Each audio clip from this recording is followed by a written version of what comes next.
ডিগবৈত অসম জাতীয় পৰিষদৰ সমষ্টি সমিতি গঠন। অসম জাতীয় পৰিষদৰ সাংগঠনিক সভা আজি দুপৰীয়া ডিগবৈ লুইতশিল্পী সমাজৰ প্ৰেক্ষাগৃহত অনুষ্ঠিত হয়। অসম জাতীয় পৰিষদৰ তিনিচুকীয়া জিলা সমিতিৰ সভাপতি ইজৰাইল নন্দ, কাৰ্যকৰী সভাপতি ডম্বৰু সোণোৱাল, সাধাৰণ সম্পাদক নৰেন্দ্ৰ শইকীয়া, দিলীপ চেতিয়া, আবু হুছেইন, যতীন ফুকনকে ধৰি জিলা সমিতিৰ গৰিষ্ঠ সংখ্যক বিষয়ববীয়া সদস্যা সভাত উপস্থিত থাকে। সম্পাদক নৰেন্দ্ৰ শইকীয়াই আধৰা সভাত সভাপতিত্ব কৰে কাৰ্যকৰী সভাপতি ডম্বৰু সোণোৱালে। ডক্টৰ দিলীপ ভূঞা আৰু বীৰেন বৰুৱা পৰ্যবেক্ষক হিচাপে উপস্থিত থাকি সভাত সাংগঠনিক দিশত দীঘলীয়া সময় আলোচনাৰ অন্তত দলত যোগদান আৰু সমষ্টি সমিতি গঠন কৰা হয়। ডিগবৈৰ পৰা বিনন্দ কোঁৱৰৰ ৰিপৰ্ট, অল আছাম নিউজ 30। আগন্তুক লোকসভা নিৰ্বাচন ওপৰত ভিত্তি কৰিয়েই আজি সমষ্টি ভিত্তিত ডিগবৈ জাতীয় পৰিষদৰ সমষ্টি সমিতি এখন গঠন কৰা হৈছে। আমি খবৰ পোৱা মতে ইতিমধ্যে বিভিন্ন দলৰ পৰা জাতীয় পৰিষদত যোগদান কৰিছে বহু সংখ্যক ব্যক্তিয়ে আৰু ইতিমধ্যে এখন সমিতিও গঠন হৈছে। এই সম্পৰ্কে যিহেতু আগন্তুক লোকসভা আহি আছে, সেই সম্পৰ্কত আপুনি আপোনাৰ দলৰ ফালৰ পৰা কেনেকুৱা ধৰণৰ মতামত আগবঢ়াব? ধন্যবাদ। মানে লোকসভা বুলি কথা নাই, আমি আমাৰ দলৰ সংগঠন শক্তিশালী কৰাৰ এক প্ৰয়াস, আৰু আমি অকল ডিগবৈতে নহয়, আমি বিভিন্ন সমষ্টিতে আমি কাম কৰি আছোঁ। আৰু নিৰ্বাচন আমাৰ লক্ষ্য নহয়, এতিয়া আমাৰ সংগঠনহে লক্ষ্য।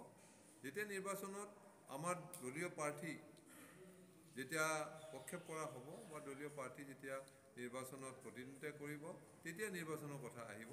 এতিয়া কিন্তু আমাৰ দলৰ সংগঠন মজবুত কৰিবৰ কাৰণে আমি বিভিন্ন সমষ্টিত এনেকৈ সভা সমিতিবিলাক অনুষ্ঠিত কৰি আহিছোঁ। আৰু আজি আপোনালোকে দেখিছে যে অসম জাতীয় পৰিষদ, বিশেষকৈ আমাৰ সন্মানীয় সভাপতি লুৰিণজ্যোতি গগৈৰ নেতৃত্বত আজি অসম জাতীয় পৰিষদে বহু আগবাঢ়ি গৈছে।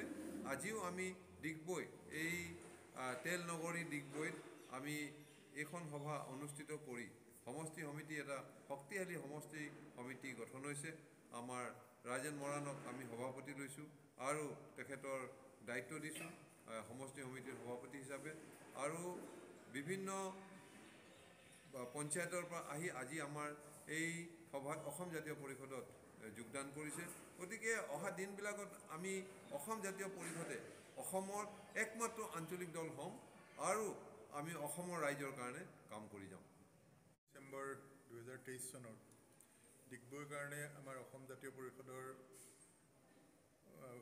কাৰণেও একটা গুৰুত্বপূৰ্ণ দিন, যিহেতু এই দিনটোত আমি আহি ইয়াত ডিগবৈত এখন সমষ্টি কমিটি গঠন কৰিবলৈ সক্ষম হৈছোঁ।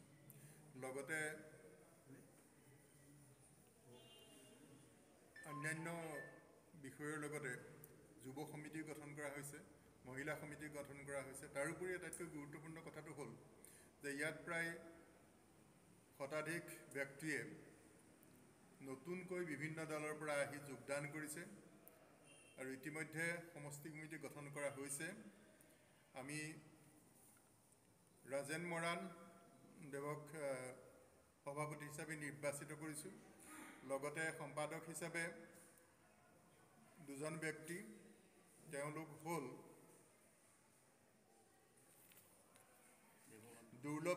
দুৰ্লভ চেতিয়া আৰু দেৱকান্ত নেওগ, দুয়োজন উদ্যমী যুৱকৰ তত্বাৱধানত ডিগবৈ সমষ্টিটো পৰিচালিত হ'ব। আৰু আমি আশা কৰিছোঁ খুব কম দিনৰ ভিতৰতে গোটেই ডিগবৈ সমষ্টিটোত অসম জাতীয় পৰিষদে এক গুৰুত্বপূৰ্ণ ভূমিকা দখল কৰিব। আৰু ৰাজনীতিৰ ক্ষেত্ৰত আমি এতিয়া সাংগঠনিক অৱস্থাত আছোঁ। গতিকে আমাৰ অসমৰ যিসকল অসমীয়া ব্যক্তি ডিগবৈত বসবাস কৰি আছে এই তৈল নগৰীত, তেখেতসকলৰ পৰা প্ৰত্যেকৰ পৰা আমি আশীৰ্বাদ বিচাৰিছোঁ যাতে অনাগত দিনবিলাকত অসম জাতীয় পৰিষদে এক গুৰুত্বপূৰ্ণ ভূমিকা সকলো বিষয়তে গ্ৰহণ কৰিব পাৰে। তাৰে আমি আশা কৰি এই সভাখন আমি শেষ